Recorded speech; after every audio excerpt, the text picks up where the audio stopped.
Hello, everyone, and welcome to this week's edition of the UGA Sports Sunday Call-In Show. I'm your host, Paul Maharry, joined, as always, by co-host Jason Butt and Ben Bachmann. Guys, we are in the dog days of football right now in terms of pulling content out. There's just not a lot going on right now. You've got some coaches on the road recruiting, and you hope that some recruits will be committing soon to kind of get us some news over on UGAsports.com. But as always, no news is good news this time of season. Back when Mark Richt was around, seemed like there was always something happening around now that was not good for the program. So no news right now is good news. Guys, if you're just now joining us for the first time, we always want to know where you're watching us from. Put it in the chat. We'll put it up on the screen. And if you have any questions, it's really going to help tonight's show tremendously because the content is just not there right now. We're going to try our best to give you, the best content we can. So, but let us know if you're watching. And then as always, you can click the link in the description and that will join you into the waiting room. We'll bring you on live, whether you want to be on camera or just on audio. Either way is working for us. Jason, Ben, before we get started, Jason, Ben decided to text me. He's an Orioles fan. Mm-hmm. He decided to text me Friday night after the first game and was, really bragging, talking about these Orioles, things like that. And then yesterday I just sent him, hey, 10 strikeouts in 5 innings. That's kind of crazy from Strider. And then I didn't hear anything back. It's weird, right? And then today I just wrote him again. I said, hey, just right after the game, after a long extra innings game and didn't hear anything from him then either. But, it is what it is. Guys like I actually did not see that you sent that whole. And I told Ben, I said, look, man, it's cool to brag in May. But he said one thing. He did say the 10 strikeouts in 5 innings. He did say that. I don't know if he said the other thing is BS. We blew the game yesterday. We totally blew that game. Yeah. That was dumb decision making by the manager, but if you want to chant about your team in May, Ben, go right for it. Rhett, what's going on? Andy Stowe says, what's up? Brett Weimer watching from St. Mary's, Georgia. Andy said, how'd the Braves do this weekend, Ben? ? And then he said, I thought about Ben today. If I knew his number, I would have texted him. Man, aren't you a lucky one, Andy, to not have Ben's number because he can't contact you back. But, guys, let's get into it. The FanDuel, DraftKings have released their over-unders for most teams, every team in college football. And the SEC one is pretty interesting because it starts with Georgia up at the top with 11.5. No mess ups allowed for Georgia this year in the eyes of the bookies. And then it drops to Alabama 10.5, right underneath them, Tennessee and LSU with 9.5. And we'll go down through the list. But Vegas thinks Georgia is not going to lose a game. Jason, I know you're a big bettor. What's your first reaction to that? Well, what yours is that Vegas is basically daring bettors to take the under, saying, we dare you to say that Georgia's going to lose. and it's kind of a crazy thing because if you take over 11.5, they've got to go undefeated, bro. I mean, you would think just from an odds perspective, from whatever, however you want to say it, that the likelihood of another regular season that goes undefeated isn't going to be likely. Obviously, if you follow the program close enough, you look at the schedule, you look at who's coming back, you look at the fact that I think the two toughest games right now are probably Tennessee and South Carolina. And Tennessee lost its quarterback. South Carolina. Florida doesn't have a quarterback. Kentucky loses its quarterback. Auburn shouldn't be that good. Although their quarterback is probably better than the other teams I just mentioned. So you take all that into consideration, and I think it's reasonable to expect Georgia to go undefeated, but it's college football. So if you are a bettor, I'm staying away from this one. If it was 10.5, I'm on the over. I'm staying away from this one. 11.5, Ben Bachmann. I don't know if I've ever seen that. Maybe Alabama's had it in the past and I just haven't looked for it. I know Georgia has not had those type of odds. So 11.5, for those that don't know, I'm sure you do, right? You know Yeah. Vegas, but over under means 11.5. So if you bet the over, Georgia has to win 12 games. If you bet the under, they can win anything less than 12, and you cash your ticket. 11.5, Ben, seems pretty high. Pretty high. I don't know. You know what? I will take the over, and I'll take the over because of what Jason just said. Where outside of Tennessee, if they beat Tennessee, where do they lose, Paul? I don't. Jason just said the second toughest game is South Carolina. That's at home. And here's the thing about South Carolina. I've done some deep dives recently into like some of the rosters, strengths and weaknesses. South Carolina might be the worst along the offense and defensive line in the conference. If you're that weak in the trenches and you're on the road in Georgia with a talent gap that's that wide, like one of the big things South Carolina has going for them, Rattler returning, and they have Juice Wells or Juju Wells, whatever his first name is the number one receiver. I would take Dominic Lovett over him, and I think that I would take Georgia's receiving core over theirs. There's not a spot on South Carolina's roster that's as talented or better than Georgia. Not a single one. And if they're your second toughest game, they don't stand a chance. That's a 3-score game at least, especially when you look at the score was last year. South Carolina's replacing more starters. Georgia's got 8 returning starters on offense and defense. 8. So I look and I say Tennessee's the only game because it's a road game, and I like Georgia in that one. I think Georgia could at least win that game by 2 scores. I think so. I think they definitely have enough to do that. So I think if you beat Tennessee, you're winning 12 games because the other games you're not going to lose. Maybe some team gives you trouble. Maybe there's a trap game that gives you a little bit of trouble, but I just think Georgia is just too talented and returns too much outside of the quarterback. It's on Beck. If Beck's good, there's no chance they lose to me in any of these 12 games. So Foster Moss and Frothy Tavern, what a hell of a name, both mentioned Ole Miss as being one that they're circling on the schedule. Speaking of Ole Miss, guys, they have Ole Miss win total at 7. So, I looked at their schedule. It doesn't bode well for Ole Miss. They might could get to 7 wins, but that's tough. Who did they beat last year? Say what? Who did they beat last year? I don't know. Like they started off hot. Remember, they started off really hot early, and then then they nobody. LSU obviously lost to Bama. The thing with Ole Miss is who are they going to stop? I mean, I get that the Lane Kiffin offense is good and they can score points here and there, but are they going to be able to do that against Georgia? And then who's their defense going to stop? And they haven't had a defense under Kiffin, so that's another reason why I'm not worried about them. And I think that South Carolina, given the rivalry factor, and I don't think that South Carolina really poses a great challenge, but to me, it's Tennessee and South Carolina. So Tennessee familiarity in the East. Tennessee is the highest in Vegas in terms of the opponents that Georgia will be facing for sure. And Tennessee has 9.5 as their over under. I could see going over for Tennessee there, but I mean, at the same time, that would be winning every game except for Georgia and Alabama for Tennessee to get that over. The question I have for you, though, with Georgia is being at 11.5, and Ben, you emphatically said you take the over there. You don't think, and I'm just asking questions here, trying to play devil's advocate. You have a new offensive coordinator and a new quarterback. You don't think there's any type of slip up that could happen there to where you don't feel comfortable taking that? I mean, you emphatically took the over. Let's call a spade a spade. You took it. So yes, that doesn't scare you at all. Like maybe a tight game on the road type situation there. I mean, we're splitting hairs here. Vegas obviously thinks that Georgia is going to be the best team in the nation. I mean, 11.5 is crazy. To go up to the before I let you answer that, Ben, the Big Ten, the highest win total, Ohio State 10.5. There's nobody else that Vegas has at 11.5 this year. That's an interesting, because the Big Ten, I think Penn State actually has a shot at the Big Ten, which is interesting next year. But obviously, we'll stick with the SEC.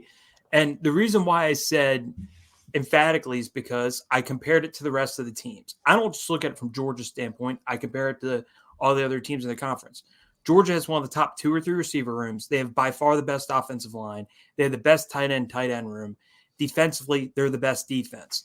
So, okay, you look at that and you go, if they are number 1 or number 2 at all those groups, and you look at their schedule and there's no Alabama and there's no LSU, I don't see where's the loss. Like the second and third best team in the conference, at least in talent and in terms of who we trust are not on your schedule.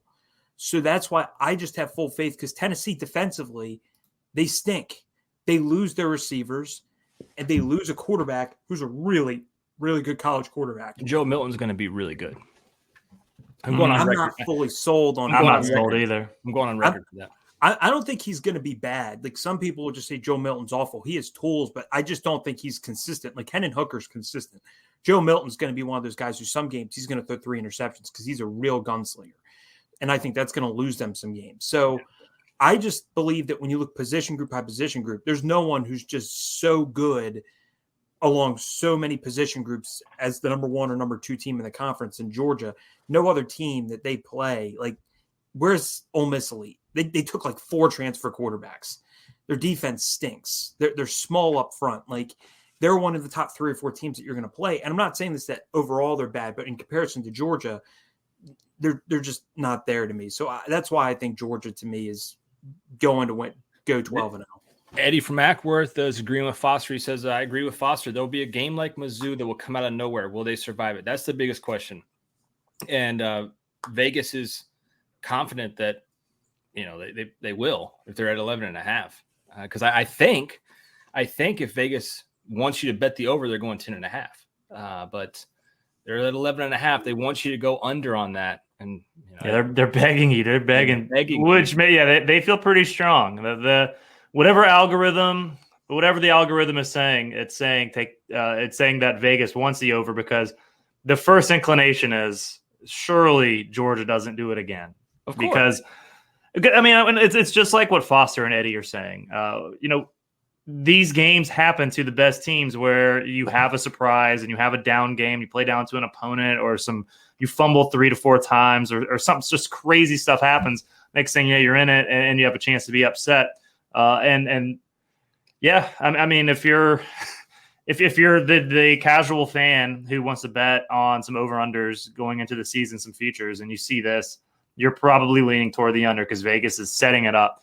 Which, if you take that into account, and I would like to see what the public numbers are, like what is the public percentage on the under versus the over right now? Because if it is what I think it is, then the over might actually not be a bad play from a strategic standpoint, because you always want to fade the public when those opportunities present itself.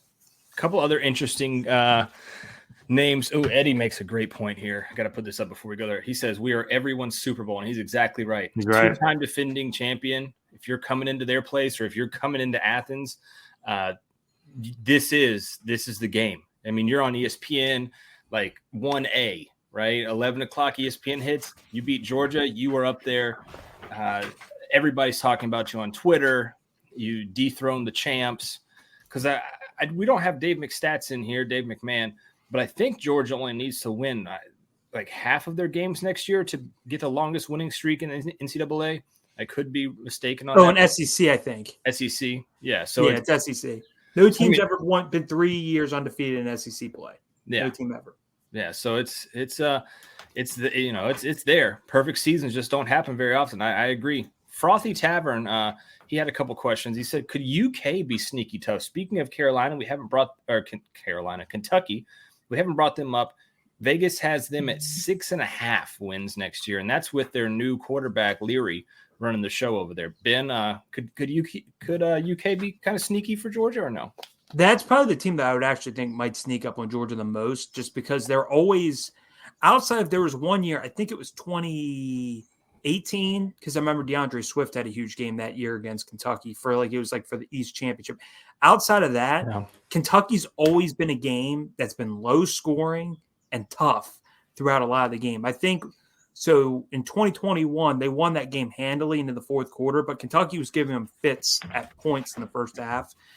And last year, that was like a tough game. Like, it was low scoring. And it's one of those where Kentucky's always a team. In the COVID year, I think that game, it was like 10-0 or something like that. Like, the games are really low scoring. Kentucky plays physical, and they're always a sneaky team that always has a quarterback who's at least decent. I don't want to give Will Levis any praise. So I will say that Kentucky is a well-coached team. They're always a team that always plays Georgia tough. So I would say if there's a trap game, I would say Kentucky, but also that game's at home.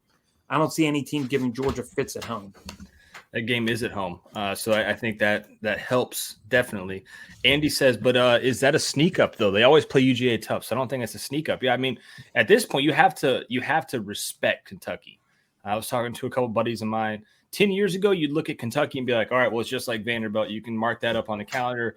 I mean, if you got to have a wedding, like Vanderbilt is the first week of weddings. And then if you had to have a wedding, Kentucky was, week 2.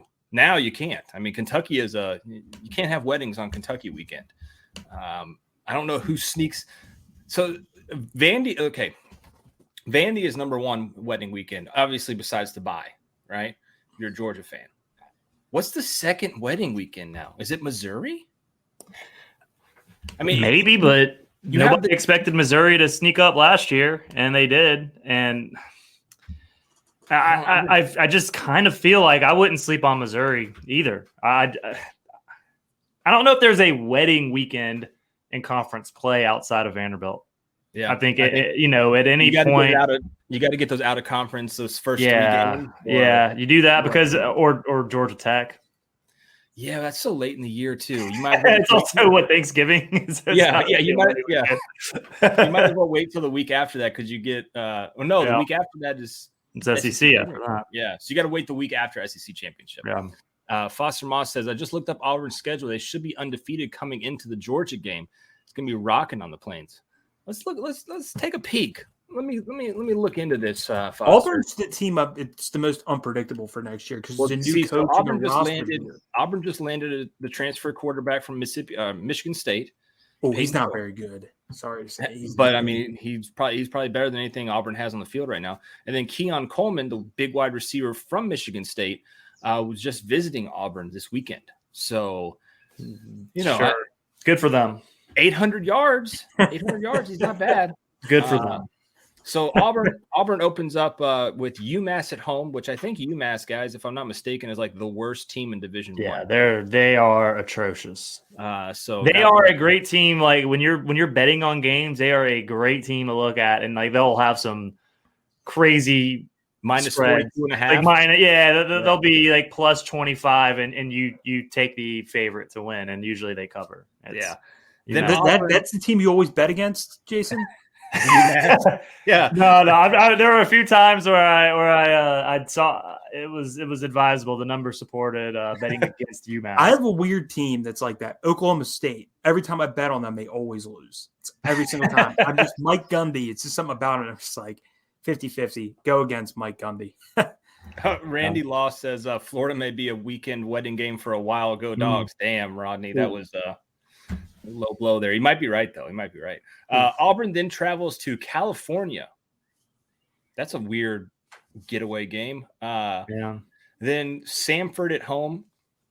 Then they have Texas A&M. They have to go to Texas A&M, and then Georgia comes to Auburn. I could see it, Foster. If they beat Texas A&M, like Foster said, they'll be 4-0. They'll be ranked for sure, and the Plains will be rocking. The Hugh Freeze train, or what do they call it? Because you have the lane train. Is there like a Freeze? Hugh Freeze should not have trained, with his name. It shouldn't. With his history, no. No. Oh boy. Also, I want to say this one quick thing on a serious note. If Auburn beats A&M, isn't Jimbo just canned at that point? No, dude. They'll be going on a train somewhere. Yeah, but it's A&M. They got some deep pockets there. They can get rid of them. That was good, Ben. That was good. Andy So said I walked into that one. You're right. I think they call it like a freeze warning or something crazy. It'll be a freeze warning on in Auburn if they beat Texas A&M. But yeah, I think Auburn could be a tough matchup. Auburn, guys, for you guys wondering, since we shout out just about everybody else. Oh, damn. Auburn is second to last in the SEC for win totals at 6. Only Vanderbilt is below them at 4.5. Telling you, they shouldn't be that good this year. Let's see here. Hammer Time 72 says Freeze at Ole Miss gave Kirby the hardest time when he was a DC at Bama. You're right. We also have Tennessee man here saying, "Go Tennessee." Hey, get it how you live, my brother. Get it how you live. Is Texas A&M at 7? Texas A&M, yeah, is at 7.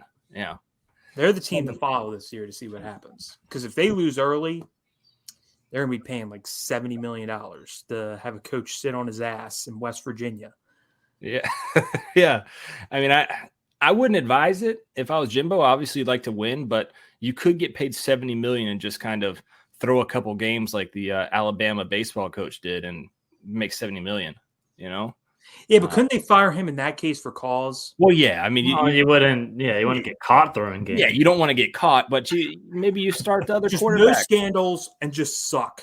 Yeah, that's what I'm saying. Yeah, no scandals, just suck. Maybe in the summer workouts, you just take it easy on the team. Don't make them go pads. Stuff like that.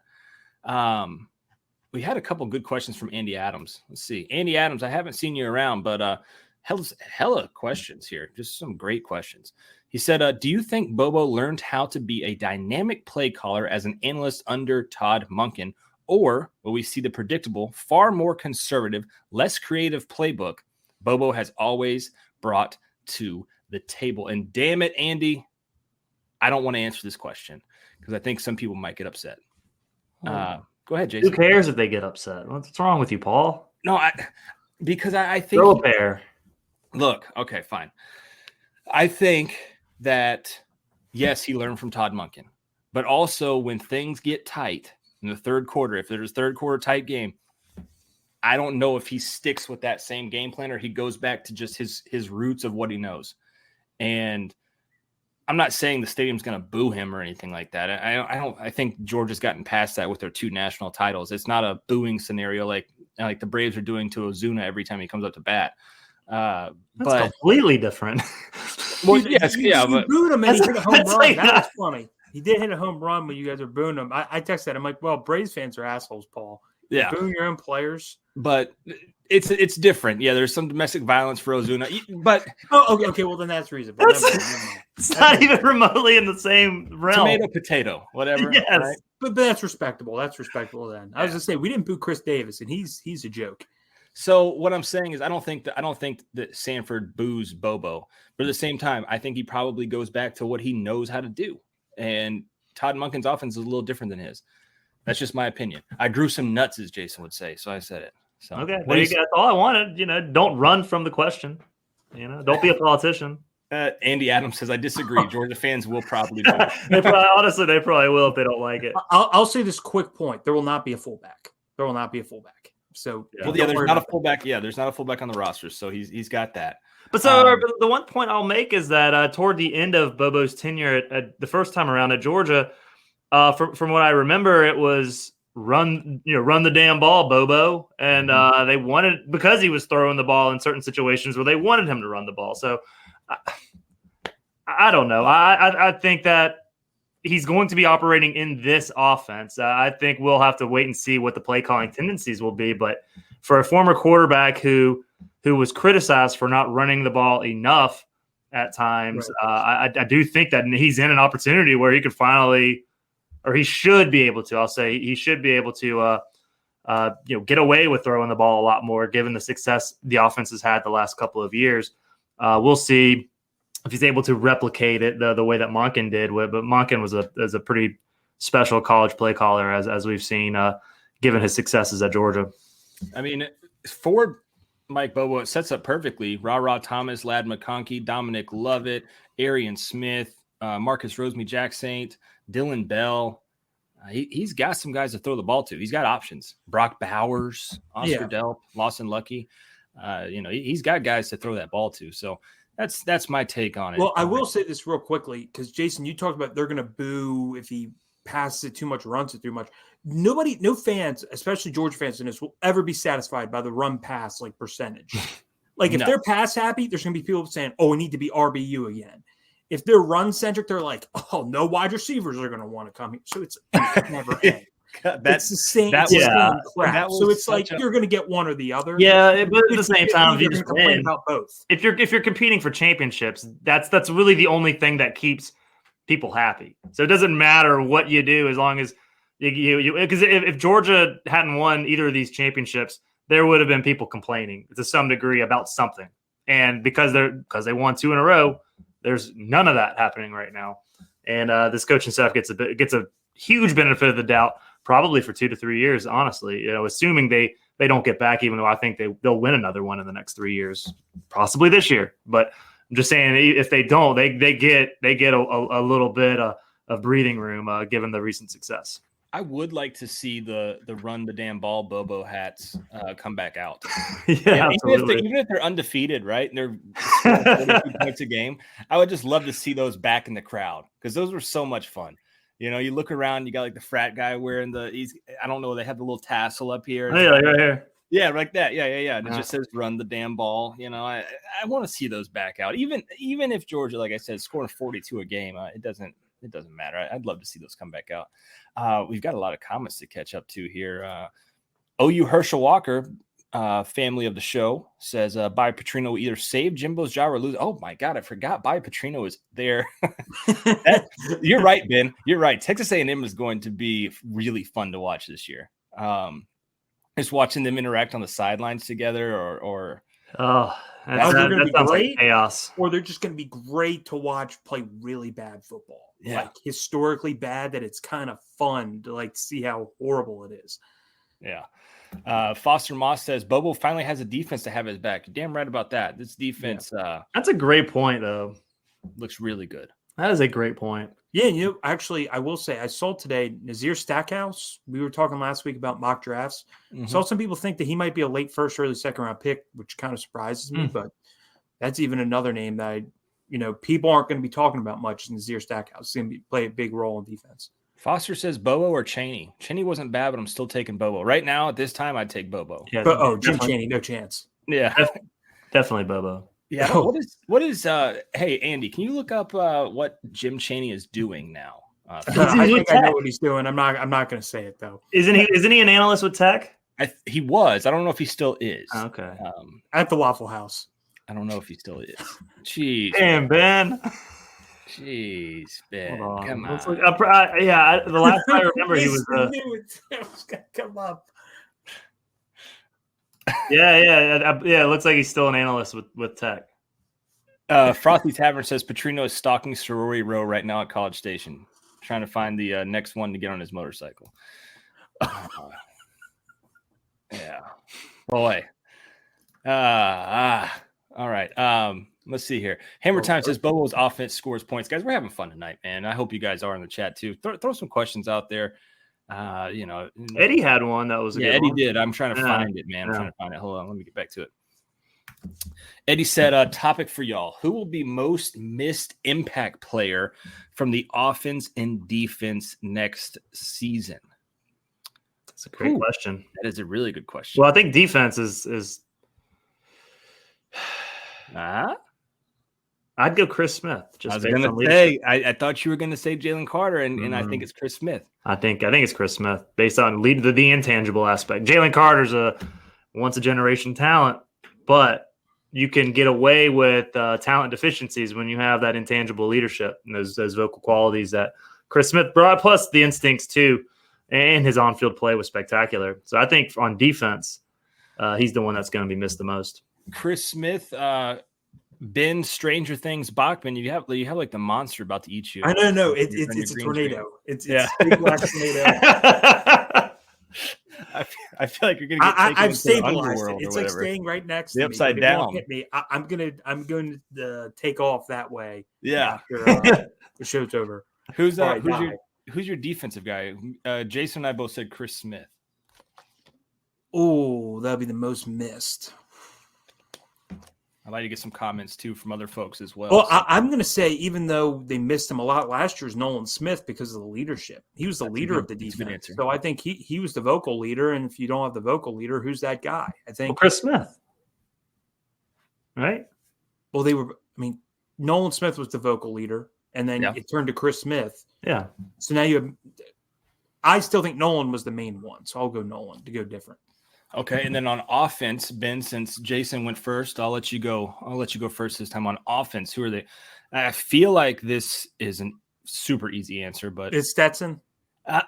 That is the easy answer that you can go to automatically. that the casuals and Ben, I don't. I'm going to go Darnell. Thank you. I don't think you're a casual, Ben. I'm going to go Darnell, but I was trying to think. You said there's a super easy one. I'm like, okay, there is. It's because he's the quarterback, but it's Darnell's who they ran their offense through. Yep. Like he changes the way they're going to play offense because you don't run through a tight end. It's rare because he's that special. So they don't have that luxury anymore. I mean, Delp and Bowers can both block, but they're not. Darnell's a generational blocker for a tight end. And just Darnell. It's Darnell, Jason. I know you're going to. It is. I'm just sad that I wasn't the one that got to say it first. I have a friend that's a big Steel. Well, yeah, I have a friend who's a Steelers fan, and actually somebody else who, by proxy, is a Steelers fan now, sort of. And I've told both of them that Broderick Jones is great, but their best draft pick of the class is probably Darnell Washington, and because he's going to be the guy that gets Najee Harris on track for a monster career the next couple of years. And gets him. Darnell could be the guy that ends up getting Najee Harris a second contract. I don't want to talk about Najee Harris. I drafted him first round last year in fantasy football, and no. Yeah, well, you should have asked me because the Steelers' offensive line going into the year was trash. Awful. And that's not going to be good. But now, that's not going to be the case now. And so. And you add a 6th offensive lineman in Darnell. Darnell's going to play. I mean, there's no doubt about that. And so getting him there, the answer is Darnell. Frothy Tavern. Why do I feel this is like a Ryan Bolsey burner account? But he says mouth-watering player every week. Was McIntosh? He said McIntosh. Andy Adams said defense is Jalen Carter. Foster said Kenny Mack on offense, Chris Smith on defense. Andy Adams said Kenny McIntosh on O. Andy Stowe said Broderick Jones. And then Jamie said, no, everybody missing Stetson on the down low. I like that. That. Oh, they are. They are. The only reason I'm sorry. The only reason with Broderick Jones is I fully expect left tackle to not be a problem this year, and I fully expect running back to not be a problem this year. Yeah. Kenny Mack can definitely – I can see where you will go with Kenny Mack just for the receiving aspect. We don't know who's going to be that receiving back just yet. So Kenny had 0 drops when he was at Georgia. Steady hands. But Darnell was more valuable to the offense. I agree. That's why that's why we're going with our answer. So yeah, that's why we picked him. But I can see where the votes for Kenny Mack would come into play there. I can see. You okay, Ben? You just did you see something? You okay? Yeah, he saw danger to his left. That was a really good question. I want to answer this one, Hammer Time, but I don't know Reese's starting QB. Who is that? I don't know who that is. Tommy Reese. Oh, let's see. Oh yeah, okay, here we go. How hilarious is it that Tommy Reese's starting QB is the guy that he went into the portal to replace? That's interesting because isn't he Tommy Reese is at Alabama and he picked up the Notre Dame transfer to come be, which is also wild to me. That is absolutely wild. The Alabama is still looking for a quarterback right now, and they picked up. I can't think of his name. What's his name, Jason? Ben, help me out. Sam Hartman? No, God, no. Alabama didn't get Sam Hartman. Oh, Tyler Buckner. Yeah, thank you. I thought you meant the quarterback Notre Dame got. No, Tyler Buckner. They're still looking for a quarterback, and that's who they brought in. That's interesting. We could get back to the over-under. So what did you say Alabama was at? Based on Alabama is at 10.5 with a quarterback issue. The earthquake was we don't know. Let's see what Alabama's schedule looks like next year. 10.5. So let's see. Ooh. Middle Tennessee, obviously a win. Texas comes to Bama. That'll be an interesting game. Ben, well, I think I know why this is happening. Okay, but don't try to fix it now. Okay. Just all right. He's going to fix it. Okay. Then they have South Florida, which is this one's also weird to me, Jason. Alabama is going to South Florida. That can't be accurate. Well, seriously? Yes, they're playing in Raymond James Stadium. They are going to South Florida to play in that game. Why? I don't know. I think they scheduled a home and home with them. way back. And now it's their turn to finally go to South Florida. That'll be interesting. It'll give all those Alabama fans that have never been to the state of Alabama and grew up in Florida a chance to go see their favorite team. I guess, yeah. No, that is strange. I didn't realize that they were playing that game on the road. Ben literally just went into the upside down, Jason. He's gone. He's gone. He's into the abyss. He's Stranger Things. I got Ewers and AD beating Bama. That's going to be a hell of a game. Second week of the season. I want to watch that. That'll be one I watch. Then Alabama has Ole Miss come to town. Ole Miss, Lane Kiffin. You never know what's going to happen there. They go. Man, they can't. I don't know. Here's the thing. Do we think that Buckner can surpass Milroe though? I mean, you have to be kidding me. Okay, well, that was a failed attempt. Yeah, we're just happy you're alive. Yeah. We're just happy you came out of that, Ben. We're happy that you jumped out of that upside down world. For Alabama, real quick, Andy Stowe's about to jump on. I saw him jump in. Alabama has Tennessee and then has an off week and then has LSU, both of them at home. That really helps Bama, I think, because they don't have to go on the road to either one of those. Before we get rid of this little lower third here, guys, you can use this promo code Bulldogs10 to get 10% off your order at therogueshop.com. Therogueshop.com has the best Delta 8. Ben, I'm trying to do a promo here. What are you doing? Like, it's just I have my little there we go. Better now. Go to hit up the Rogue Shop, guys, and it'll calm you down. Hopefully, it'll calm me down. I'll eat one here in a second, and we can deal with Ben. I might have fixed it. I'm built different. Paul. Our advertisers are going to drop. Yeah. Wait a minute. You want an advertisement for Rogue? Hold up. I have it, Rogue. What is he doing? Ben is about to start playing Master of Puppets. Yeah. What are we doing?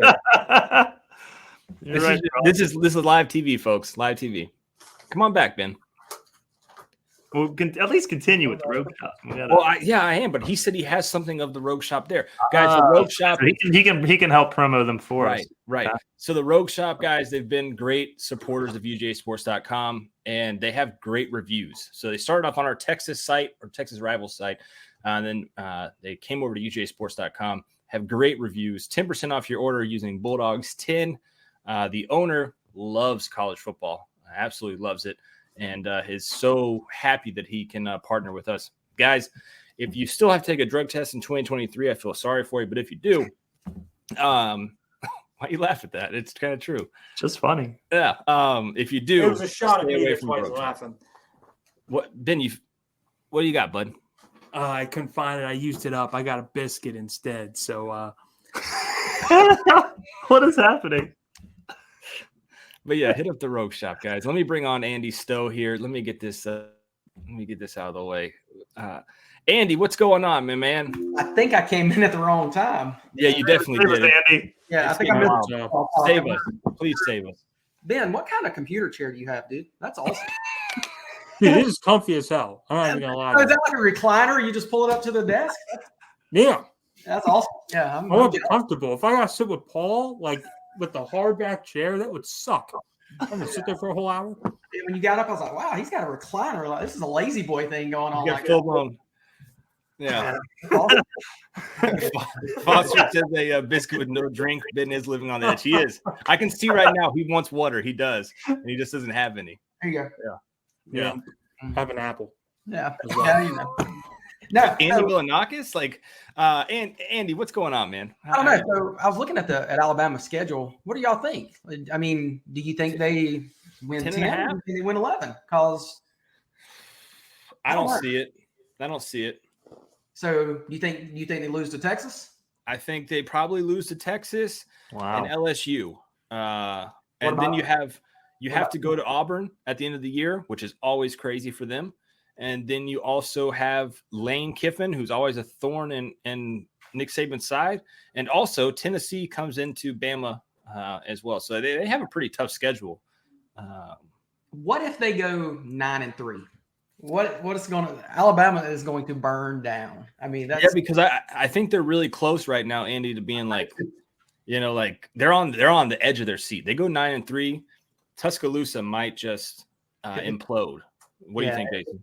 it's going to burn if that happens. I think if Georgia hadn't done what it's done the last 2 years, and when it comes to on-field recruiting and everything else, then I don't think it would be that drastic. But the fact that Georgia's being talked about as the next dynasty, right. It's like Clemson had a moment. Clemson was kind of there, and then all of a sudden Georgia came in and supplanted both. And I think that's got Alabama freaked out, just absolutely scared of the moment, and at least the fan base. And so, they need an 11-1 or better season in the worst way in order to feel good about themselves. Foster, man, you're killing it.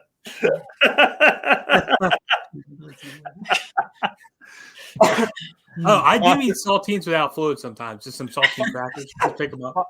Foster said Ben may be the type to eat a glizzy with no condiments. So I have to ask now, Ben, what do you put on your hot dog? Do you put any condiments on, or you just a raw? I'm more a hand dog. No, I do put condiments on. You do? On hot dog, yeah, but I mainly eat hamburgers.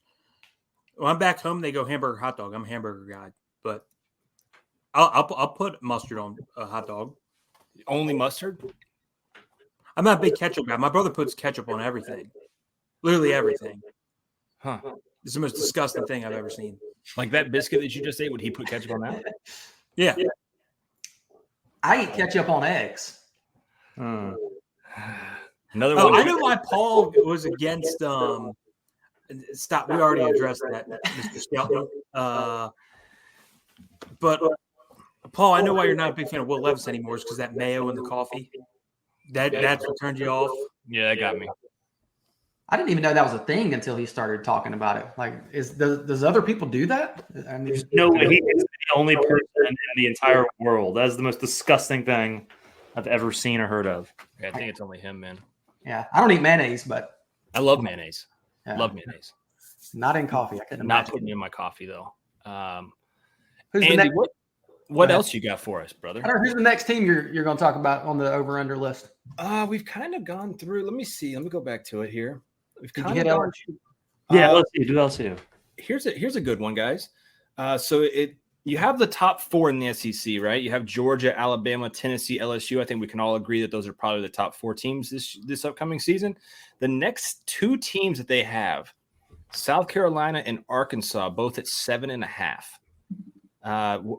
Which one between those two are you putting your dollar down on to go over 7.5? South Carolina and Arkansas. Arkansas brings back a really good quarterback. I think KJ Jefferson is a difference maker. Those players love Sam Pittman. They've bought into what he's doing. He's been there now for almost the whole 4 years, I want to say. So it's his team. That's what I'm getting at. South Carolina, for whatever reason, they bought into Shane Beamer. Good for them. But South Carolina, they open up with North Carolina, and then that's at Charlotte. So that's a winnable game. Yeah. Frothy Tavern says Bumper Pool ain't walking through that door this year. Neither is Drew Sanders for Arkansas. Two really good linebackers for those guys. And Andy Adams says Arkansas lost his DC Barry Odom. So that I don't know. I still like Arkansas over South Carolina. I just think I think the schedule presents itself with more chances.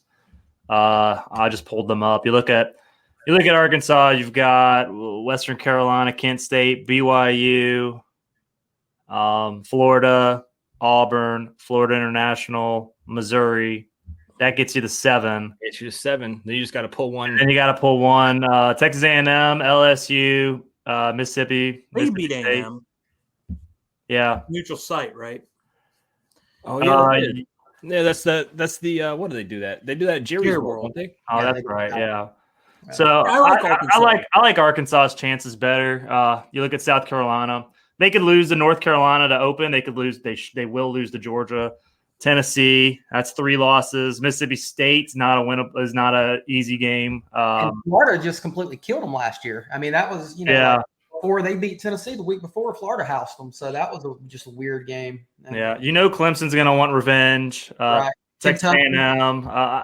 You look at South Carolina. You see more losses for South Carolina than Arkansas, just from a first glance perspective. I do want to go back to this, Paul. Do you think Jimbo Fisher?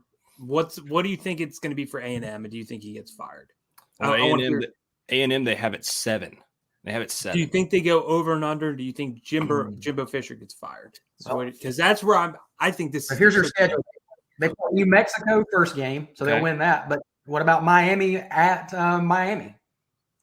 That's in Miami. So that's a sneaky game. That's week 2 game of the year. That's week 2. So that they not lose that game.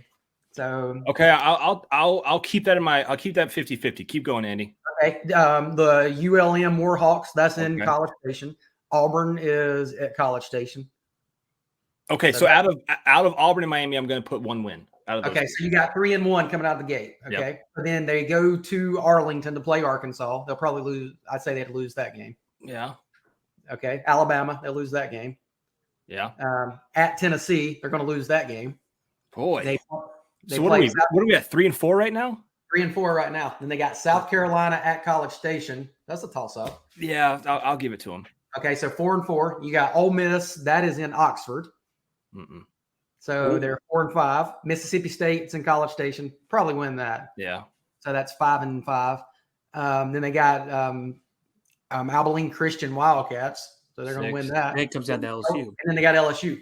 That's 6-6. No, I don't see them getting to 7. No. Wow. I don't see them getting to 7. So pull up Andy's question here at the bottom. Hold on real quick. I want to get to Greg. Sorry. Greg said, if Dawgs have a 95% win probability in each game, they have this is some math right here, brother. He said if the Dawgs have a 95% win probability in each game, they have a 54% chance probability of winning all games. If it's 93% each, all games odds drop to 43%.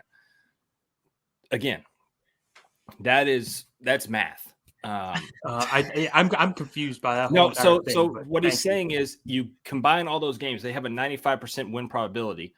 Correct me if I'm wrong, Greg, but what you're saying is with those 95%, you have 5% chance in each of the games. You factor that 5% chance of losing throughout the entirety of the season. Oh, okay. And it gets you to 54% chance of winning all the games. If they are at 93%, that's 7% chance, and then you do some type of math, and then you get 43%.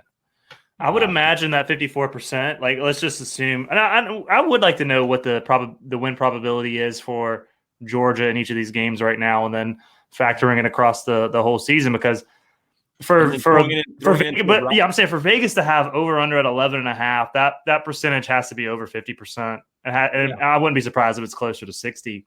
So then that means that Georgia is like 97% win probability for each one of their games, or at least an average of it. Because you got, you talk about Tennessee Martin, that's going to be 99.9%. I mean, it's in some of those games they're going to have as high as you can possibly go.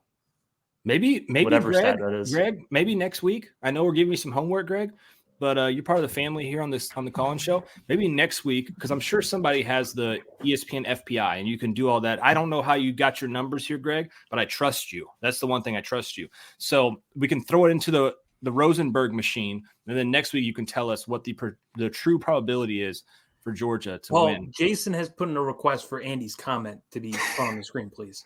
Well, I mean, I'm getting there. Let's get through this point, and then I like that. I like that point. Yeah. I like that point. Andy Adams said, if Jimbo Fisher gets fired mid-season, does Petrino take over as interim head coach? There's no chance in hell, right? That's literally the one reason why I don't think he gets fired mid-season. I think they wait till the end of the year. His neck brace should just be the head coach. Hold on, who is Texas A&M's defensive coordinator? Is it still? Oh, it's Durkin. That's also a bad look. Yeah, it is Durkin. Yeah. Oh my God, it's BJ Durkin. Yes. So they've got a motorcycle affair with a staffer and a guy who was the head coach at of a Maryland, program. Yeah, when a kid died, was it with a strength program that was not operating the way it should. What a stellar coaching staff of moral individuals. And then you got Auburn. You can go down the list. You can maybe put James Coley as the interim head coach, or a guy with some coaching experience, Steve Adazio.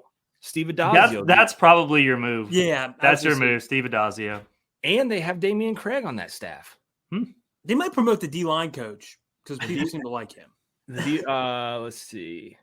Well, this Elijah Robinson, he's the associate head coach, running game coordinator, and defense. Whoa. He's the assistant head coach, which is just a title that they give coaches to give them more money, guys. Running game coordinator, but then he also coaches the defensive line. That's a strange. So he's in. I guess. Wait, it's probably defensive running game coordinator.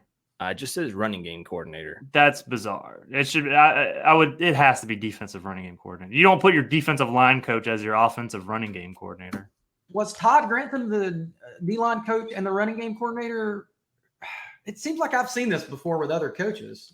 They do a defensive run game coordinator just so you can get a coordinator title, so you can get more money. So that does exist, the defensive run game coordinator. But to take I've never seen or heard of a defensive coach then doing offensive duties. That wouldn't make any sense. It's probably defensive run game coordinator. Yeah. They have TJ Rushing as their defensive backs coach. I don't know if you guys remember TJ Rushing. Played in the league, played for the Colts for a few years, and then played for the Detroit Lions.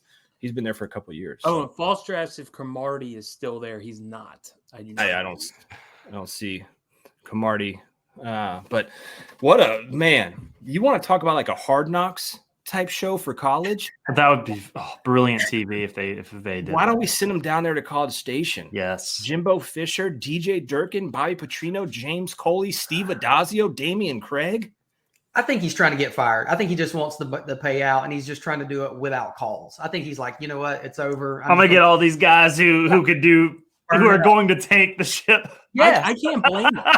I can't blame him. He gets $70 million to just sit at home and do. That's what I'm saying.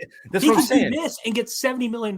We get when paid. He hired Bobby Petrino. My first thought was he is doing this to get fired. He just wants to go. He does not want to quit, obviously, and he's just. He wants that money. Yeah, that was my first thought when he hired Petrino. Because come on, I mean, what else? Look at this staff that he's put together, boys. Is going to be really fun to watch. Oh, it's must-see TV. Yeah. In a train wreck way. Yeah. Or a motorcycle wreck, maybe. You know. Foster says the only person who would make that staff complete is Rush Probst. Rush Probst. That's the comment of the night right there. They should hire Kenyatta Watson. Bring him on as your director of recruiting, and that. I mean, I'd probably pay $50 a month to see unlimited access, like Big Brother style of inside. Going on inside a Texas A&M house. So Jeremy Pruitt gets an advisor role too. He's got to, bags of McDonald's. Yeah. That is definitely Paul's dream shows, like a Big Brother style of just head coaches with issues. Yeah, they're just in the Big Brother house, just shitting on each other. Just I don't know about take each other out. That gets a little wild, Ben. Let's. Keep it PG. But Bob Claiborne says A&M is hoping for development from their young talent that remains. It's make or break. Who's left from their recruiting class though? Ben, do they have it? Or Ben, Andy, do they have anybody left from that recruiting class? I mean, it's slim. Yeah, it is very slim. It's mostly some. This is the point I actually wanted to make about A&M is when you look at their recruiting class, which is why I mentioned the D-line coach. Most of their top recruits came on the defensive line. You can't be like a school that loads up at one or two position groups and tries to win. Like the reason why Georgia's deep, because they're good position by position. Some fans crap on receivers and that recruiting and just depth over the years. But when you look at them, defensive back, linebacker, all this, when you look at A&M, it's defensive line, then you might get another position group or two that's strong. They're not recruiting across the board strong. Their classes are very strong because they're really heavy with top-end talent at like defensive line where they got like 5 top 50 recruits. Most of their 5-star defensive linemen are still there. But a lot of the like Bowie's now at Georgia. Chris Marshall's a 5-star receiver. He just got kicked out of Ole Miss, so he's gone. Yeah. They had a tackle who's gone. PJ Williams. Dallas Walker. Yeah. Yeah, and then there's a D lineman who transferred to USC. I think his name's Anthony Lucas. I'm pretty sure he transferred to USC. So USC's just taken any SEC player who, can't start or whatever. They're just trying to take them. It seems like that's USC's plan. But yeah, A&M for the most part, I mean, half their class is gone, but their top end guys are mostly still there. Yeah, I'm looking at their roster right now. All of their big times, well, they're sophomores now. Their defensive line is still there, but their like wide receivers, the only one that's left, I think, of any value is Evan Stewart, which that kid's a monster. He's a beast. But they have a lot of defensive line guys, but their corners are kind of gone a little bit. So, guys, and I think we're going to roll out too. Hell of a show. We came into this, we opened it up, guys. Just wasn't a ton of content. But you guys in the comments section kept this show going, and we appreciate you so much. We'll be back next week. We should maybe have some recruiting news. Who knows? But until then, if you missed any of the show, you can head over to where you get your podcast. It'll be uploaded tonight, ready for your drive into work on Monday morning. And as always, guys, we appreciate you guys so much. Hit that like and subscribe button if you haven't already. And we'll catch you next week. Jason, Ben, you got anything else you got to say? No, I'm actually good. All right. What about you? I've got nothing. You good? Go Braves. Go Braves. There you go. All right, guys. We'll see you soon. Thanks so much for watching the UGA Sports Sunday call-in show. And we'll talk to you next week. Thanks again. Appreciate you, Foster.